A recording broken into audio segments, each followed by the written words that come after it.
ለተማክሰኞ ወይም ሰሉስ ብለን የምንጠራው ለስነ ፍጥረት ሶስተኛ ለሰሙነ ሕማማት ደግሞ ሁለተኛ የሆነው ቀን ላይ እንገኛለን። ካህናት እየተባለ በወቅቱ የነበሩትን ሊቃነ ካህናትን የገሰጸበት ትምህርት ተጽፏል። የመጨረሻ የፍርድ ቀንን የሚጠቁሙ ስለሆነ መጨረሻ ላይ የተሰጠ ትምህርት እንደሆነ ይህም ዕለተ ሰሉስ ላይ ወይም ማክሰኞ ቀን የተሰጠ ትምህርት እንደሆነ ይታሰባል። በዓለም ላይ ካሉ እጅግ በጣም ውድ ነገሮች የሚጠቅሙ ሕይወት የሚሰጡ ነገሮች የጌታ ትምህርቶች ናቸው። በመጀመሪያ ደረጃ የትምህርት ቀን ሲባል በቃ ጌታ ትምህርት ያስተማረ የሚታሰብበት ቀን ነው ብሎ ማለፍ ብቻ አይደለም። ጸሐፍት ፈሪሳውያን በትዕቢት ነው የጠየቁት ጌታ። ምን አገባህ አንተ ይሄን የምታደርገው ምን አገባህ? ማን ስልጣን ሰጥቶ ነው? ከየት መጥተህ ነው? ብሎ በንቀት ነው የጠየቁት። ጸሐፍት ፈሪሳውያን በንቀት ስለጠየቁት፣ ለምሳሌ ጌታ በትህትና የጠየቁትን ጥያቄ በትህትና መልሷል። የኒቆዲሞስ ጥያቄ የትህትና ጥያቄ ስለሆነ መልሶለታል። በትህትና ለጠየቁ ሰዎች በትህትና ተመልሶላቸዋል። በትዕቢት በኑፋቄ ሆነው በንቀት ለሚጠይቁ ሰዎች ግን ጥያቄ አይመለስላቸው። በጸሎት የምንጠይቃቸው ጥያቄዎች የማይመለሱ ጥያቄዎች አሉ። እነዚህ ጥያቄዎች አንደኛ የማይመለሱት የማይጠቅሙ ሊሆኑ ይችላል። ይትባረክ እግዚአብሔር ዘሰመየ ሕማማተ ወልዱ ክብረ ወስብሐተ። የልጁን መከራ ክብርና ጌጥ ውበት አድርጎ የሰጠን አምላካችን እግዚአብሔር የተመሰገነ ይሁን።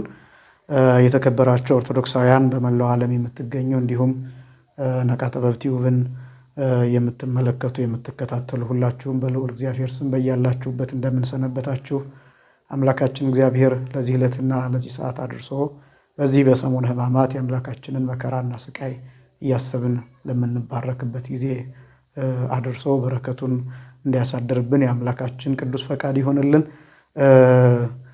ዛሬ እንግዲህ ዕለተ ሰሉስ ይባላል። የሰሙነ ሕማማት ሁለተኛ ቀን ላይ እንገኛለን። ዕለተ ማክሰኞ ወይም ዕለተ ሰሉስ ብለን የምንጠራው ለስነ ፍጥረት ሶስተኛ ለሰሙነ ሕማማት ደግሞ ሁለተኛ የሆነው ቀን ላይ እንገኛለን። እንደሚታወቀው የሰሙነ ሕማማት ዕለታቱ ልዩ ልዩ ስያሜ ያላቸው መሆኑን አስቀድመን ተመልክተናል። ይሄ ቀን ደግሞ በሁለት ስሞች ይታወቃል። አንደኛ የትምህርት ቀን ይባላል። ሁለተኛ ደግሞ የጥያቄ ቀን ተብሎ ይታወቃል። ማክሰኞ ማለት ነው፣ ወይም ደግሞ ሰሉስ ማለት ነው። ዕለተ ሰሉስ በሁለት ስሞች የመጀመሪያው ትምህርት ተብሎ የሚታወቅበት ወይም የትምህርት ቀን የሚባልበት ምክንያት ጌታችን መድኃኒታችን ኢየሱስ ክርስቶስ ያስተማራቸው ትምህርቶች የሚታሰቡበት ዕለት ስለሆነ ነው። በዚህ ቀን በዕለተ ሰሉስ ወይም ማክሰኞ ቀን ብቻ ያስተማረው ትምህርት አይደለም የሚታሰበው፣ ሁሉም ትምህርቶች አጠቃላይ ይታሰቡበታል። ግን ለምንድን ነው ማክሰኞ ተለይቶ የትምህርት ቀን የሚባለው? በብዛት ጌታ ወደ መጨረሻው አካባቢ ያስተማራቸው ትምህርቶች በብዛት ያስተማረው ዕለተ ሰሉስ ነው። ለምሳሌ የማቴዎስ ወንጌል ምዕራፍ 22፣ 23፣ 24፣ 25 እነዚህ ትምህርቶች በማክሰኞ ቀን እንደተሰጡ ይታመናል። በስፋት የሰጣቸው ያስተማራቸው ትምህርቶች በዚህ ቀን የተሰጡ ትምህርቶች ናቸው። እነዚህ ብቻ ሳይሆን የዮሐንስ ወንጌል ምዕራፍ 13፣ 14፣ 15 እነዚህ ሁሉ አስቀድመው 16 አስቀድመው ዕለተ ሰሉስ ላይ የተሰጡ ትምህርቶች ናቸው። ያው ወንጌላውያን ሲጽፉ ከሐሳቡ ጋር ፍሰቱ እንዲገናኝ ያንን ጠብቀው ይጽፉታል።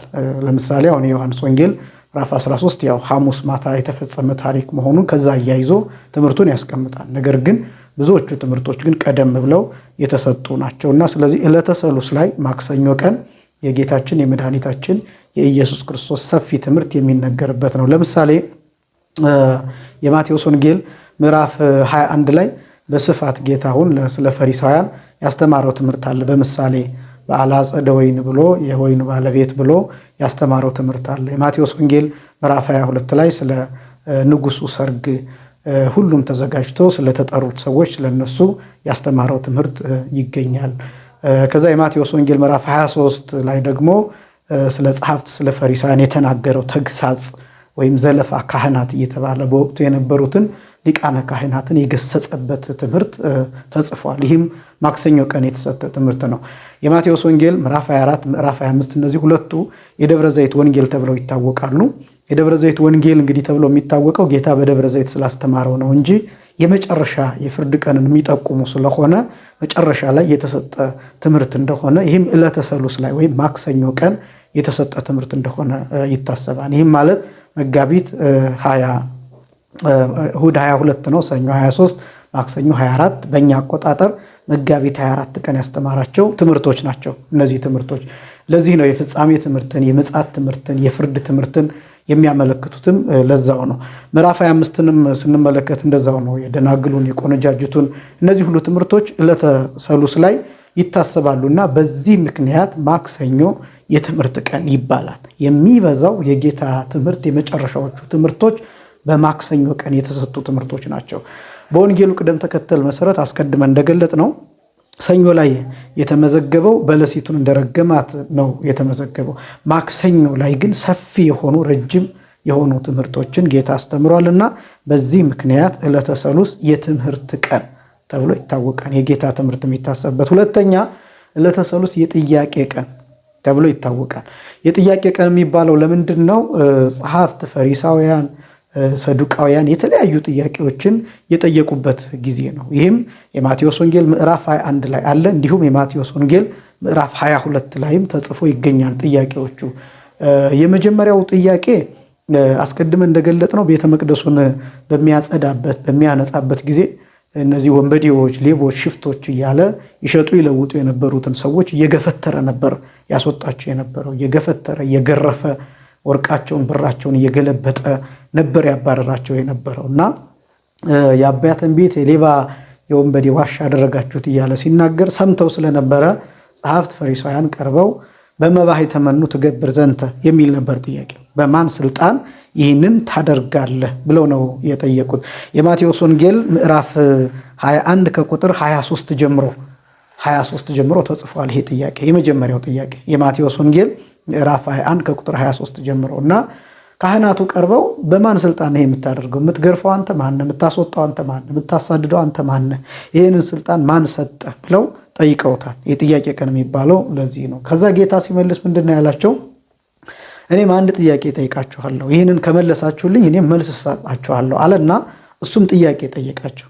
ይሄኛው ጥያቄ ምን የሚል ነው? የጌታ ጥያቄ የዮሐንስ ጥምቀት ከወዴት ናት?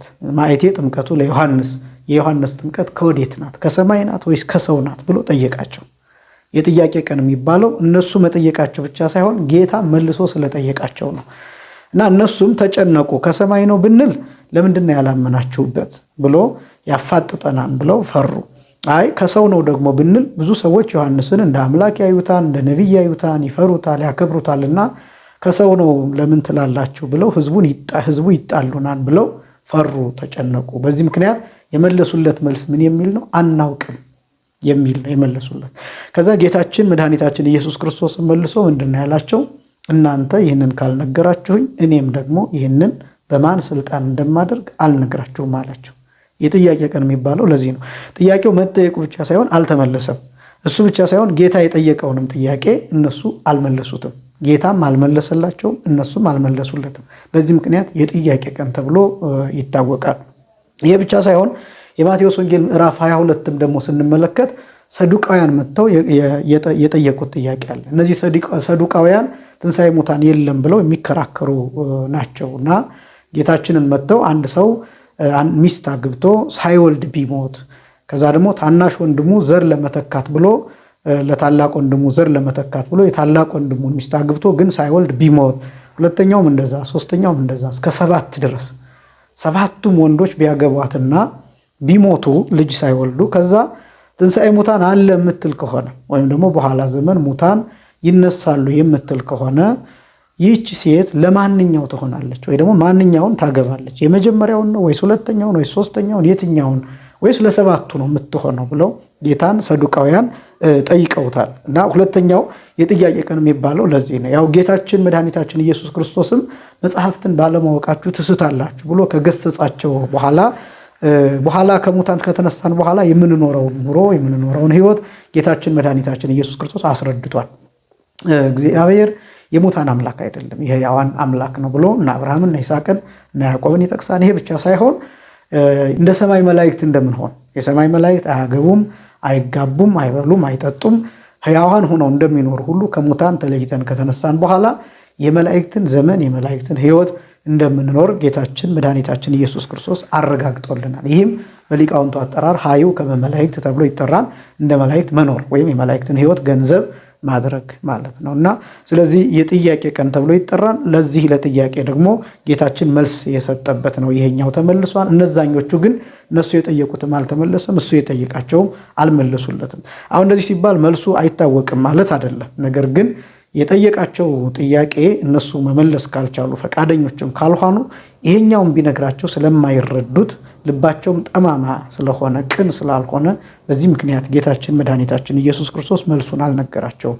በዚህ ምክንያት ዕለተ ማክሰኞ የትምህርት ቀን የጥያቄ ቀን ተብሎ ይታወቃል ማለት ነው። መልእክቱስ ምንድን ነው? የተከበራችሁ ክርስቲያኖች እንግዲህ እነዚህ እያንዳንዱ ዕለታት ስያሜዎች አሏቸው። ስያሜውን ደግሞ ወደኛ ሕይወት ስናመጣው ያለው መልእክት ምንድን ነው የሚለውን እሱን ጥቂት እናሳይ። የመጀመሪያው የጌታችን የመድኃኒታችን የኢየሱስ ክርስቶስን ትምህርት እንድንረዳ ነው። አሁን ዕለተ ሰሉስን ወይም ማክሰኞን የጌታ የትምህርት ቀን ብለን ብቻ እንድናልፈው አይደለም። የጌታ ትምህርት አንደኛ ምን ነው? የሰሙነ ሕማማት አንዱ ትልቅ አስደናቂው ነገር በጣም ብዙ መጽሐፍት ይነበቡበታል። በግብረ ሕማማት ውስጥ ያሉ የተለያዩ ሊቃውንት የተናገሯቸው ያስተማሯቸው ትርጓሜያት፣ የኦሪቱ የሐዲስ ኪዳኑ ትርጓሜዎች እነዚህ ሁሉ ይነበባሉ እና በሰሙነ ሕማማት አብዝተን የጌታን ትምህርት የምንመረምርበት ወንጌልን ለመረዳት ጥረት የምናደርግበት ጊዜ ነው። ስለዚህ የትምህርት ቀን ሲባል የጌታ ትምህርት ምንድን ነው፣ ምን ብሎ አስተማረ የሚለውን እሱን እንድንረዳ ነው። በዓለም ላይ ካሉ እጅግ በጣም ውድ ነገሮች፣ የሚጠቅሙ ሕይወት የሚሰጡ ነገሮች የጌታ ትምህርቶች ናቸው በመጀመሪያ ደረጃ። ከዛ በኋላ ያሉት ሌሎች ቅዱሳት መጽሐፍት አሉ። በተለያዩ ሊቃውንት በተለያዩ ቅዱሳን የተደረሱ የቅዱሳን አባቶቻችን ገላት፣ ድርሳናት እነዚህ አሉ። ስንክሳር አለ፣ እነዚህ አሉ። ከነዚህ አስቀድሞ ግን የጌታችን የመድኃኒታችን የኢየሱስ ክርስቶስ ትምህርት የሚሰራ የሚጠግን የሚገነባ ሕይወትን የሚሰጥ ሕይወትን የሚያድስ በረከትን የሚሰጥ ሕዋሳትን የሚቀድስ ነፍስን የሚቀድስ ነውና ስለዚህ አስቀድሞ የጌታችን የመድኃኒታችን የኢየሱስ ክርስቶስን ትምህርት ማወቅና መረዳት ይገባል። ይሄ ብቻም አይደለም። ይቺ ኦርቶዶክሳዊት ቤተክርስቲያን የጌታ የትምህርት ቀን ብላ ማክሰኞን ስትሰይም ከጌታ ጋራ በትምህርቱ መግባባት ማውራት መቻል ማለት ነው። ለምሳሌ ጌታ በተለያየ ጊዜ ለግለሰቦችም ጭምር ያስተማራቸው ትምህርቶች አሉ። ለኒቆዲሞስ ያስተማረው ትምህርት አለ። ለሳምራዊቷ ሴት ያስተማራት ትምህርት አለ። በጉባኤ መካከል ያስተማረው ትምህርት አለ። ለሐዋርያት ለብቻቸው ያስተማራቸው ትምህርት አለ። ለ120 ቤተሰብ ያስተማረው ትምህርት አለ። እነዚህን ትምህርቶች ወክሎ ተገብቶ መስማት ማለት ነው። ለምሳሌ ለኒቆዲሞስ ያስተማረውን ትምህርት እንደ ኒቆዲሞስ ሆኖ መስማት፣ ለሳምራዊቷ ሴት ያስተማረውን ትምህርት እንደ ሳምራዊቷ ሴት ሆኖ መስማት። ልክ ውሃ እየቀዳች የተማረችውን ትምህርት እኛም የተለያዩ ምንቀዳቸው ነገሮች አሉ። ስራችንን እየሰራን መስማት፣ ሕይወታችንን እየኖርን በአግባብ በስርዓቱ መስማት፣ ንግዳችንን እየነገድን መስማት፣ በበጎ ነገር እየተሳተፍን መስማት፣ የጌታን ትምህርት መስማት። እነዚህ ናቸው ዋናው ዓላማና ስለዚህ የጌታን ትምህርት መመርመር ማወቅና መረዳት የሚገባን ጊዜ ነው። በዚህ ምክንያት ይሄ ቀን የትምህርት ቀን ይባላል። ይሄ ብቻም አይደለም። ወደ መጨረሻው መልእክት ደግሞ ስናመጣው ትምህርቱ እኔ ላይ ምን አይነት ፍሬ አፍርቷል፣ ምን ሰርቷል ብሎ ማሰብ። ጌታ ለምሳሌ ስለ ጾም ያስተማረው ትምህርት አለ፣ ስለ ጸሎት ያስተማረው ትምህርት አለ፣ ስለ ምጽዋት ያስተማረው ትምህርት አለ፣ ስለ አእምሯችን ስለ ልባችን ያስተማረው ትምህርት አለ፣ ስለ ዕውቀት ያስተማረው ትምህርት አለ፣ ስለ ክህነት ያስተማረው ትምህርት አለ፣ ስለ መታዘዝ፣ ስለ ትህትና፣ ስለ የዋህነት፣ ስለ ትዕግስት ያስተማረው ትምህርት አለ እና እነዚህን ትምህርቶች በሕይወታችን ጨው አድርጎ ማስገባትና እሱን በተግባር ማሳየት ነው እንጂ ዝም ብሎ የትምህርት ቀን ሲባል በቃ ጌታ ትምህርት ያስተማረበት የሚታሰብበት ቀን ነው ብሎ ማለፍ ብቻ አይደለም። የተከበራችሁ ክርስቲያኖች እያንዳንዱ የቤተ ክርስቲያን በዓል ወደ ሕይወት ይለወጣል፣ ወደ ሕይወት ይቀየራል፣ ወደ ተግባር ይለወጣል፣ እኛ እንድንጠቀምበት ነውና ስለዚህ የትምህርት ቀን ሲባል የጌታን ትምህርት በሕይወታችን ተግባራዊ ለማድረግ የምንነሳበት ነው። የጥያቄ ቀን ደግሞ ሲባል ጥያቄዎች አያልቁም። በአእምሯችን የሚፈራረቁ ጥያቄዎች አሉና አንዳንድ ጊዜ በጸሎት መልኩ የምናቀርባቸው ጥያቄዎች አሉ። በሃይማኖት መልኩ የምናቀርባቸው የሚነሱ ጥያቄዎች ይኖራሉ። እነሱን ጥያቄዎች በአግባብ በስርዓት በትህትና ማቅረብ እንዳለብን የሚያሳይ ነው። ለምሳሌ ጸሐፍት ፈሪሳውያን በትዕቢት ነው የጠየቁት ጌታ። ምን አገባህ አንተ ይሄን የምታደርገው ምን አገባህ? ማን ስልጣን ሰጥቶ ነው? ከየት መጥተህ ነው ብሎ በንቀት ነው የጠየቁት ጸሐፍት ፈሪሳውያን። በንቀት ስለጠየቁት ለምሳሌ ጌታ በትህትና የጠየቁትን ጥያቄ በትህትና መልሷል። የኒቆዲሞስ ጥያቄ የትህትና ጥያቄ ስለሆነ መልሶለታል በትህትና። የሳምራዊቷ ሴት ጥያቄም አንተ አይሁዳዊ ስትሆን እንዴት ከኔው ከውሃ ትለምናለህ እያለች ስትጠይቀው በስነ ስርዓት መልሶላታል። ሐዋርያትም እንደዚሁ በትህትና ስለሆነ የሚጠይቁት በትህትና መልሶላቸዋል። በትህትና ለጠየቁ ሰዎች በትህትና ተመልሶላቸዋል። በትዕቢት በኑፋቄ ሆነው በንቀት ለሚጠይቁ ሰዎች ግን ጥያቄ አይመለስላቸውም። ስለዚህ የተከበራችሁ ክርስቲያኖች ጥያቄዎቻችንን ስንጠይቅ ሃይማኖታዊ ይሁን ምንም ይሁን እነዚህን ጥያቄዎች ስንጠይቅ በትህትና መጠየቅ እንዳለብን የሚያሳይ ነው። አንደኛው ይሄ ነው። ሁለተኛው በጸሎት የምንጠይቃቸው ጥያቄዎች የማይመለሱ ጥያቄዎች አሉ። እነዚህ ጥያቄዎች አንደኛ የማይመለሱት የማይጠቅሙን ሊሆኑ ይችላሉ። የማይጠቅሙን ከሆነ እግዚአብሔር ዝም ይላል። ለምሳሌ አንድን ነገር እግዚአብሔር ይህን አድርግልን፣ ይህን አድርግልን፣ ይህን ስጠን ብለን ደጋግመን ጠይቀነው እግዚአብሔር ግን ዝም ሊል ይችላል። ለምን? ያ የሰጠን ነገር ያ የምንጸልይበት ጉዳይ ከሃይማኖት የሚያስወጣን ከሆነ ከቤተክርስቲያን የሚለየን ከሆነ ከእግዚአብሔር ጋር የሚያጣላን ከሆነ እግዚአብሔር ይከለክለናል። ስለዚህ የማይመለሱ ጥያቄዎችም አሉ ማለት ነው። ይሄ ብቻ ግን ደግሞ ሳይሆን በጥርጣሬ የምንጠይቅ ከሆነ በትዕቢት ሆነን በክፋት ሆነን በቂም ሆነን በበቀል ሆነን የምንጸልይ ከሆነ እግዚአብሔር ያዘገይብናል። ይህንን አባቶቻችን ሲናገሩ ማር ይስሐቅም ሲናገር ጸሎቱ ለመስተቀይም ከመዘር ዘወድቅ ማእከለ አስዋክ ይላል። ለምሳሌ የቂመኛ ሰው ጸሎት በእሾህ መካከል እንደወደቀ ዘር ነው ይላል።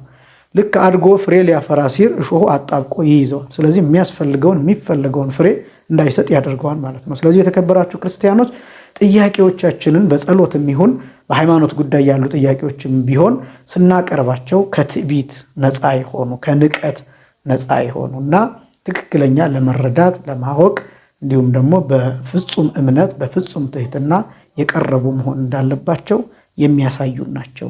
ስለዚህ ማክሰኞ ይህንን ይነግረናል። በዕለቱ የትምህርት ቀን የጥያቄ ቀን ተብሎ በእነዚህ ብዙ ትምህርቶችን እናገኛለን ማለት ነውና ስለዚህ ዕለተ ማክሰኞ የሰሙነ ሕማማት ሁለተኛው ቀን የጥያቄ ቀን የትምህርት ቀን ተብሎ ይታወቃል። አምላካችን እግዚአብሔር ከጌታ ትምህርት ተምረን ጥያቄዎቻችንን አቅርበን በትህትና ሆነን አምላካችን በልቡናችን በሕይወታችን የምንጠይቀውን ጥያቄ እንዲመልስልን የእርሱ ቅዱስ ፈቃድ ይሆንልን። ወስብሐት ለእግዚአብሔር።